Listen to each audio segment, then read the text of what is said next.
সালাতে দোয়া কবুল হয়। সালাতে দোয়া কবুলের তিন জায়গা।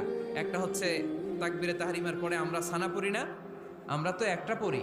আল্লাহর হাবিব সুন্নাহ এবং নফল নামাজে আরো পড়তেন সানা, ওই দোয়া কবুল হয়। দুই নম্বর জায়গা সালাতে সেজদায় পড়ে দোয়া করলে কবুল হয়। আকরাবু মা ইয়াকুনুল আবদু মির রাব্বিহি ওয়া হুয়া সাজিদ ফাকসিরু ফীহি দুআ। বান্দা যখন সেজদায় লুটিয়ে পড়ে, বান্দা আল্লাহর সবচেয়ে কাছে চলে যায়। কিন্তু বিশ্বনবী বলে, সেজদাটা তোমার রবের কুদরতি পায়ের উপরে পড়েছে।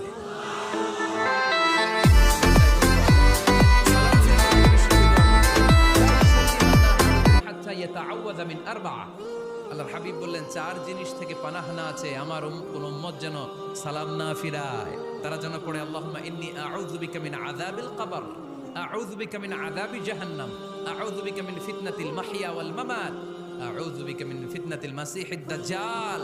আল্লাহ কবরের আযাব থেকে বাঁচাও, আল্লাহ জাহান্নামের আগুন থেকে বাঁচাও, আল্লাহ জীবন